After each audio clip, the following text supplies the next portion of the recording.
Welcome to the Manuchehri podcast.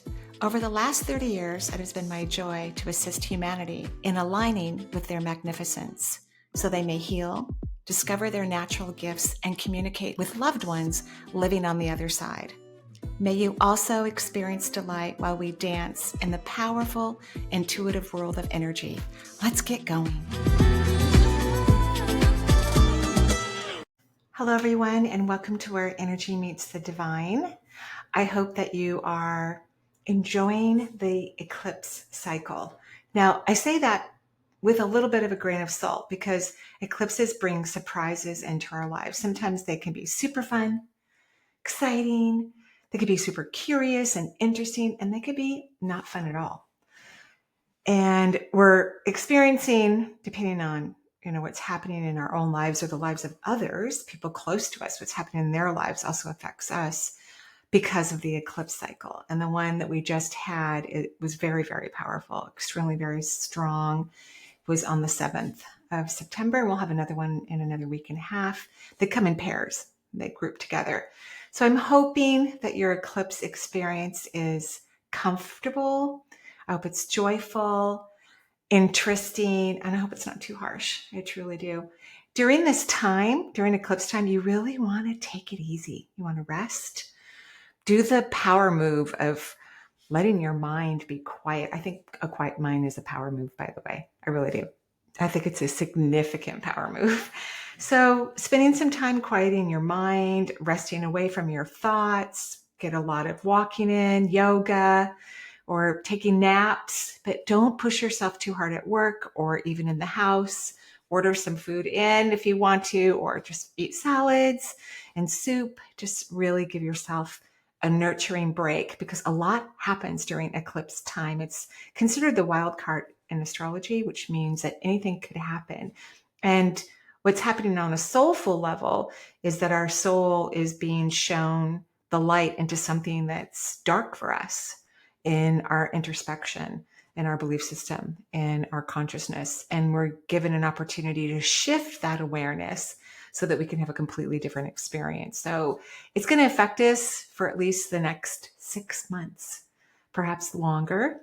So we may not even have a full understanding of why we had whatever experience we're having during the eclipse for another 5 or 6 months. So buckle up. Try to enjoy it. I hope it's not too harsh. I truly do. If it is kind of harsh, you've probably been getting some heads up or some sort of, I wonder what's going on over there. It doesn't feel exactly right.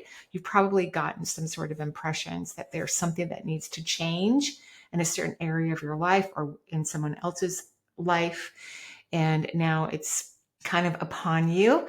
And I hope that you feel supported and loved and cherished during this time, and that all the solutions make sense to you and get you on your merry way. Another interesting thing about eclipses, because they can be so powerful regarding change, is that if you have a health issue or you've been straddling a health issue, this could be a powerful time to have it resolved. Because the eclipse shines light into the darkness, you may get a new perception about your health issue.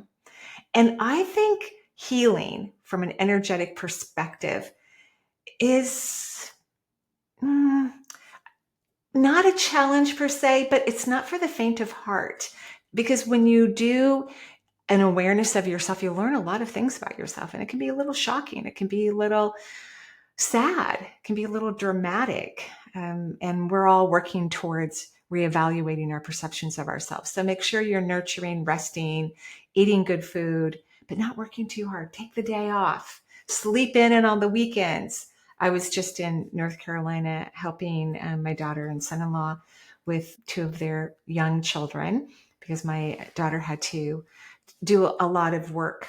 Sometimes when you have bosses that live out of the country and they come into town, you have to be more available, and she had to travel too as well.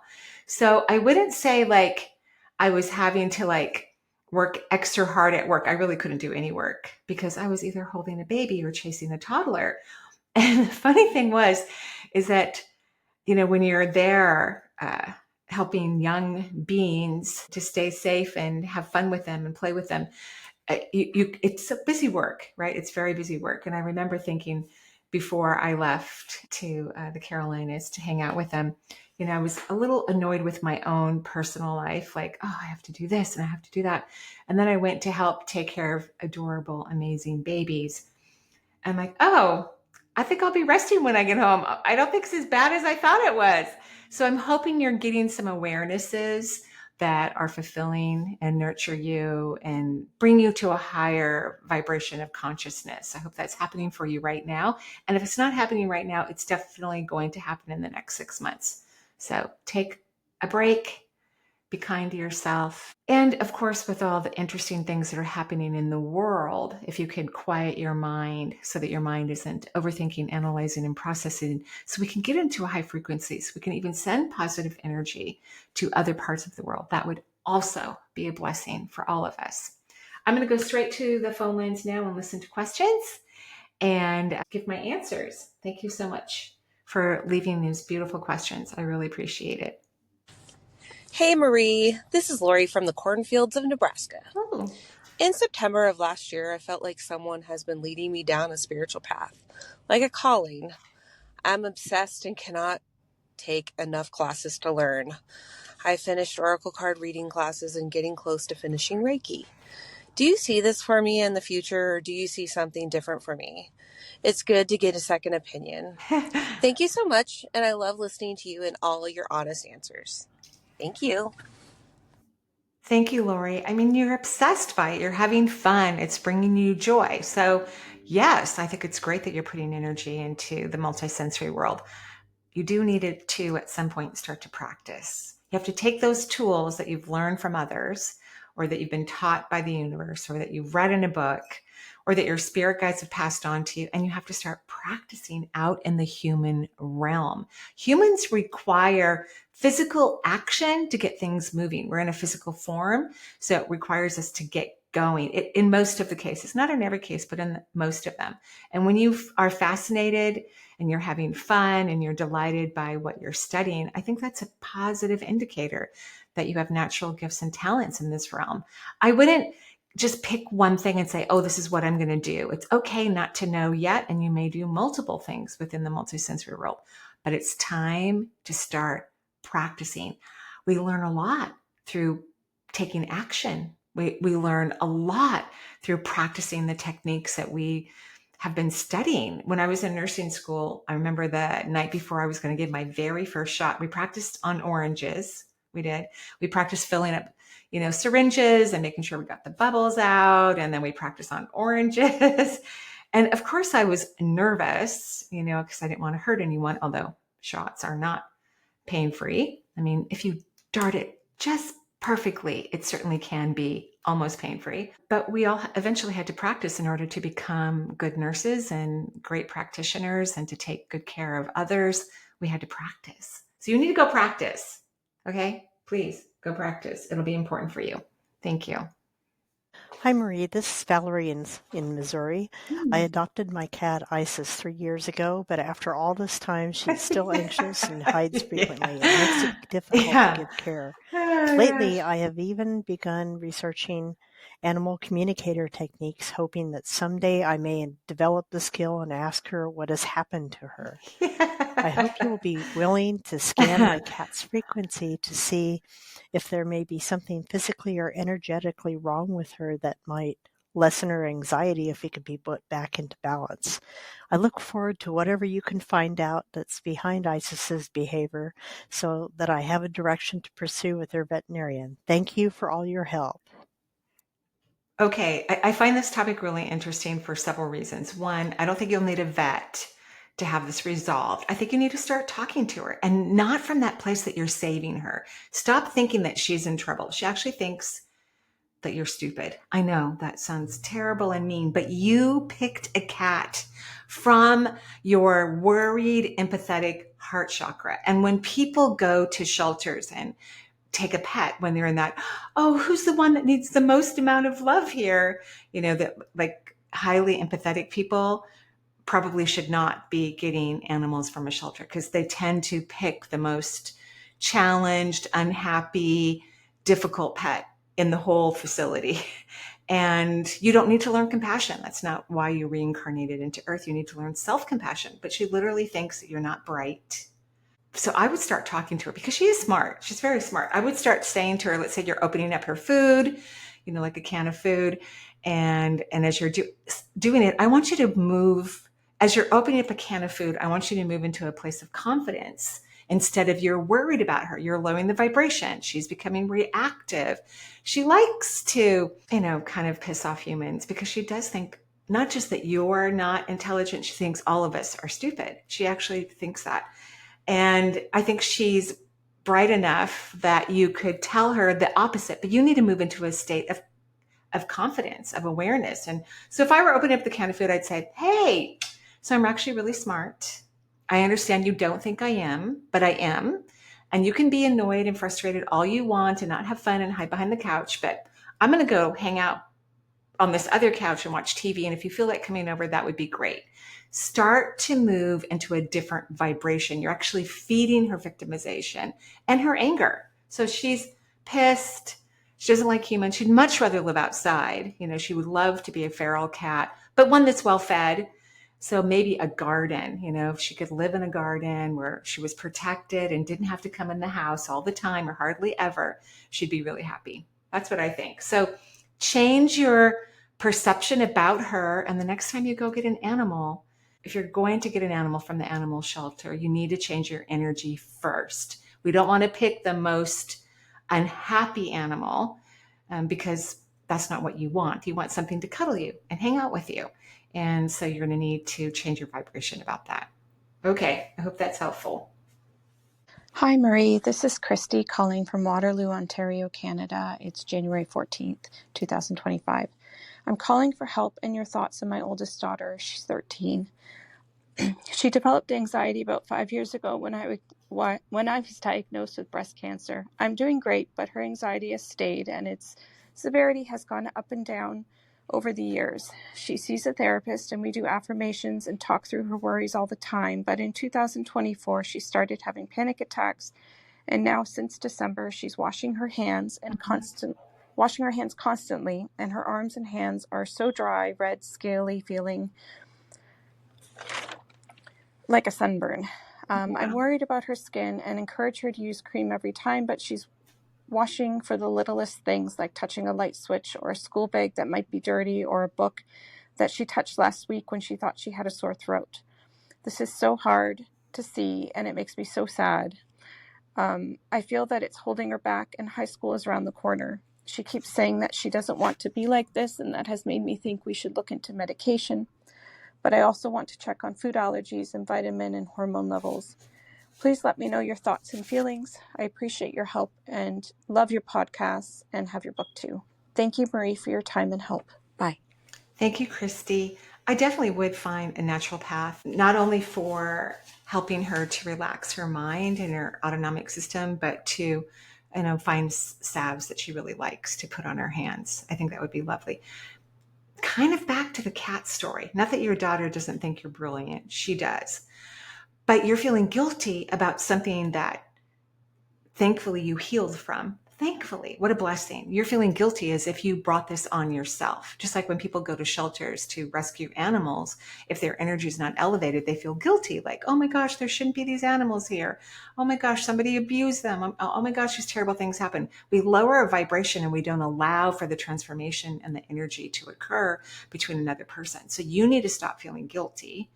I would love it if you start using what if questions. What if my daughter's doing great? What if she's on the right track? What if everything is working out for her? That's the vibration I want you to be in, because children and pets will model their energy after us. So if we're in some sort of victim consciousness, then we're not helping them to thrive into their own magnificence. So start changing your frequency, because your daughter is very connected to you, of course, and stop feeling guilty. You did a great job. You healed yourself. And I want you to stop blaming yourself for taking responsibility for this and start viewing your daughter as healed, is perfectly fine, in the healthiest vibration for herself. That's what I would prefer that you do. And she can start using what if questions versus affirmations. What if my mind is calm? What if my hands want to be dry? What if everything is working out for me? What if I'm on the right track? Yeah. What if questions work better than affirmations for the most part? Okay. Thank you so much. Good morning, Marie. This is Andrea from Washington State. Hey, I've got something interesting going on that I would love your take on. So for the last couple of years, I've had this sensation in the bottom of both of my feet, this tingling sensation. And if I actually prop a foot up on my leg and, concentrate, stare at it, I can Cool. see under the skin Cool. little tiny muscles or nerves Cool. jumping. And it's on both of my feet. It happens consistently all day, although I feel it most when I'm lying in bed at night or in the morning. And it's not bothersome, but I just don't know why it's there. I'm healthy. I'm active. I'm fit. I don't take any medications. And I have had my hormones checked because I am starting to go through perimenopause, and everything seems to be relatively normal for now. So just, curious as to why I'm experiencing this and would love your feedback. Thank you very much. Well, first and foremost, Andrea, I think you're having some multisensory experiences too. Like, even though you can see your skin pulsating, you're actually viewing from your third eye deeper into your skin, because the skin is kind of thick on the bottom of the feet. It's not super thin. It's not like the top of the hands where if one of the vessels was jumping, you really could see it with your physical hands. So I think you're having a multisensory experience. So it's as if your body, your third eye, your intuition is trying to get your attention to allow yourself to be more a part of this multisensory awareness that really all of humanity is meant to jump into, to become more multisensory. So I think it's kind of cool that you're having these experiences. What I would do is this is a seventh chakra issue because it governs all the neurological systems. All the nerves throughout your body from your head down to your toes are governed by the seventh chakra. And emotionally, the seventh chakra is about our connection to God. Serious. Emotionally, our connection to the seventh vortex is about our connection to the divine source, spirit, God. And the universe is asking you to become more aware of this connection. So I'd be curious about that. I would be asking the universe question, ooh, what else do you want me to look at? What else do you want me to see? What else is being brought to my attention? And then from the physical perspective, I would get like a fascia tool. You can find them on Amazon. They're usually metal, pretty flat. And I would have you rub it on the bottoms of your feet to help the fascia. Probably the fascia's gotten too tight. It can over time, especially since both of your feet are having this experience. So if you start to take the fascia tool, I'll send what the tool is so we can link it at the bottom. And maybe start off slow, right? Start off kind of slow, put some moisturizer or maybe some coconut oil on the bottom of your feet and use the fascia tool so we can break up the fascia. You would go up and down in both directions, vertical and horizontal. You could even go diagonally. And when you start to feel like it's like, oh, that's tender, that's the area you want to pay attention to, but be gentle. Don't start off really harsh. Something you probably want to do several times a week, if not daily, for a while, maybe a couple of months. That what's happened is the fascia can get tight really all over the body. That's why energy work is also cool because it moves fascia. A lot of communication is occurring on the fascia, which again is like this tiny rail system throughout your entire body, tinier than the lymphatic system. And so you're using the fascia tool and it starts to break up when the fascia gets tight, when it constricts nerves or muscles or ligaments and tendons, which can be problematic for us. It's a very simple way to allow it to be free. Everyone really should do it all over their bodies. Often, I keep a Fascia Blaster tool in my shower and use it in various parts of my skin regularly. It's really healthy. But I want to point out again, the most important reason why this is happening to you is because the universe wants you to really dive down into the multisensory world and allow yourself to be clairvoyant. starting with your own body, which is kind of cool. All right. Thank you. Hello, Marie. I'm calling from Canada, and I want to start by saying thank you so much for the work that you do and this amazing podcast. It's been such a valuable resource in my healing journey, and I am learning so much from you. Thank you. I have two issues that I believe are connected in some way, and I would love to receive your guidance. First, I'm struggling to fully move on from a toxic relationship that caused me a lot of pain. The person walked away and is now in a new relationship.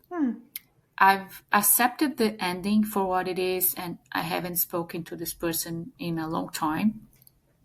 I've been taking care of myself, learning to love myself, but I'm still connected to this past situation. So how can I completely move on to be able to experience the loving, healthy relationship that I deserve? My second issue is about my career.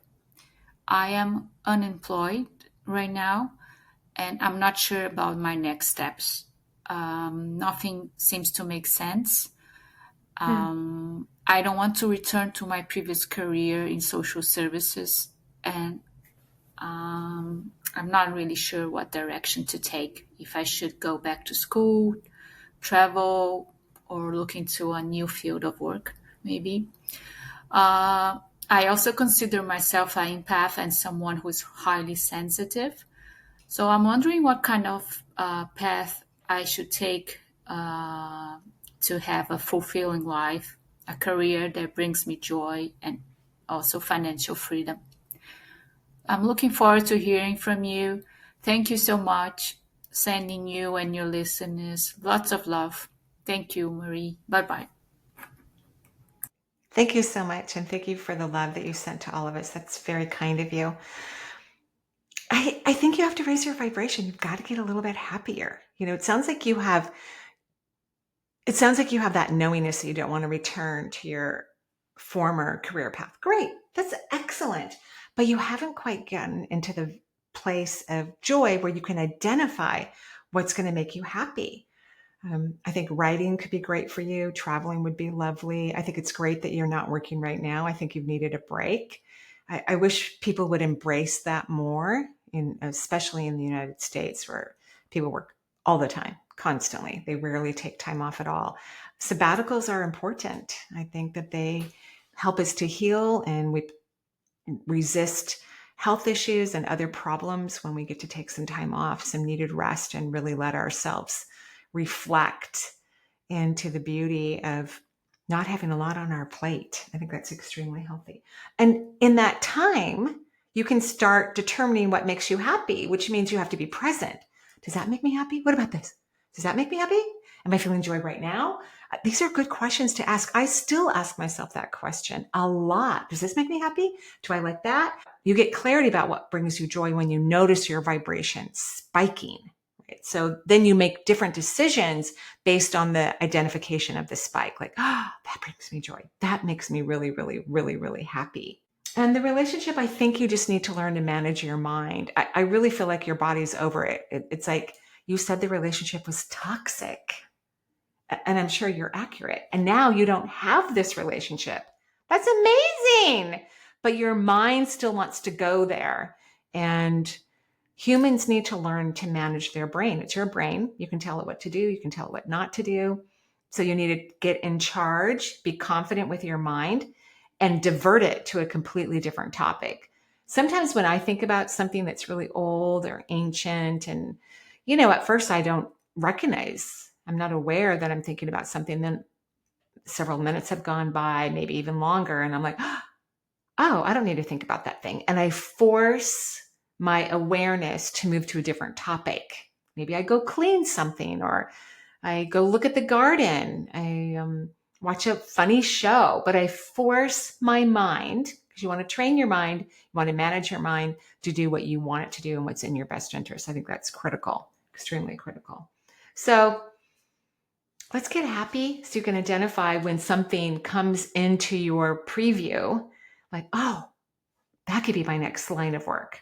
But I do think writing would be fun for you. I think it would be an exciting adventure for you. Okay, thank you so much.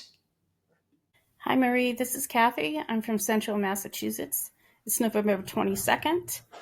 I've had what I think has been a dark night of the soul. I think it really actually started a long time ago with all the stuff that I've experienced in my years. I'm 59 now.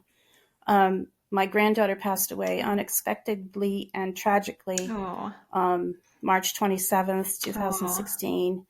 And going through all the stuff that we had to go through with that, and then my second granddaughter and trying to get custody and everything. I'm sorry.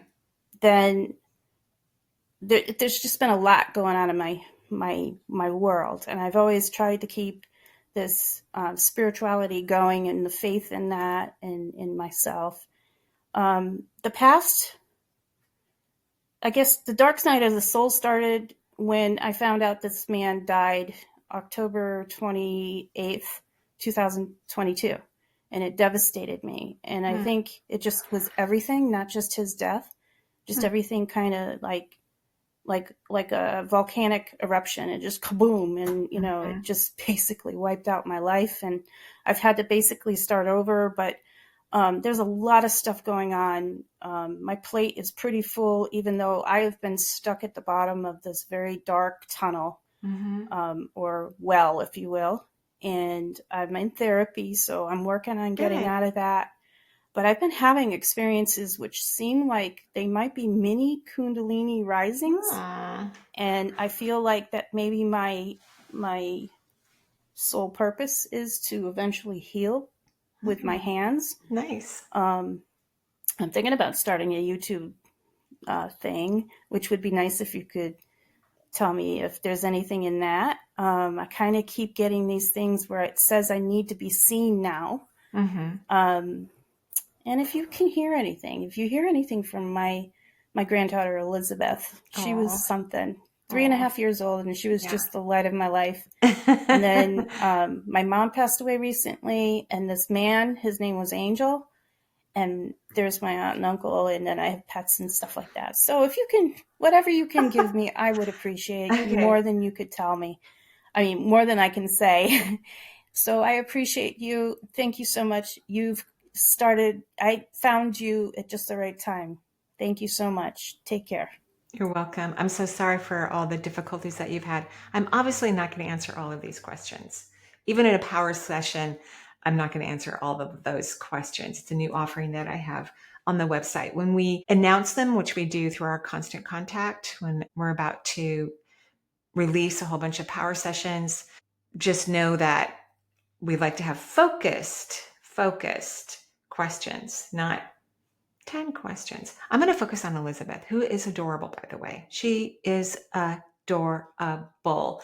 And I know it feels like you've had a dark night of the soul. In many ways you've had, because it is, it's like a traumatic depression. Although many people who experience dark night of the soul don't necessarily have a trauma or a loss in order to have the experience. The best definition of the dark night of the soul is that your perception of yourself, that your life the way you thought it was, and of course losing a grandchild can certainly reflect that, is no longer how you identify yourself. So something has kind of crashed in our mind, in our consciousness, in our belief system. And it doesn't require an outside trauma or a loss in order to have this huge shift in awareness. It's pretty remarkable. I've had one that I know of, and you pretty much know when you're having one, because it does feel like you're in a dark tunnel. Now, having depression from loss can also create the same thing, where you feel like you're in that dark tunnel. But Elizabeth is perfectly happy, completely thrilled with where she is. She said she did not want to be in her body. She did not expect to have a long life. She chose that purposely before she reincarnated into the physical realm, which is not uncommon. Souls don't care about chronological age. It doesn't matter to them how old they are when they come to Earth in terms of the age of their soul, or when they leave Earth in terms of the age of their human body. They don't care about those things at all. Chronological age means nothing. It's kind of like how humans are starting to understand that truth is very different. Real truth is very deep. It's very powerful. It's within our body. It's not necessarily about what everyone believes, right?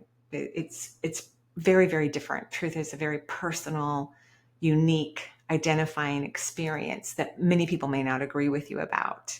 But it could be such a big truth that it is true for even an entire population of people, right? So Elizabeth, she likes to play with you. She likes to do jokes with you. That's how you could identify that she's near you. You might read a caption that's funny, it makes you laugh, or you might be in a store and look at a coffee mug that has a funny phrase on it. That would be Elizabeth. She likes to keep you in stitches, she tells me. She says you were one of the greatest lights in her life, and she really enjoyed you in her life, and she's very happy to be on the other side. Yeah, she loves it over there. She says it's beautiful. She said it's always like being in a sparkling orb or globe. That's how she describes it. Like a snow globe, but instead of snow, it's very sparkly, and there's lots of liquid around, and there's freedom and playfulness. She said nothing bad happens over on the other side. Although she says she winks. She goes, nothing bad happens on Earth either, which is a very high vibration of truth. We have perceptions of what we've determined is bad.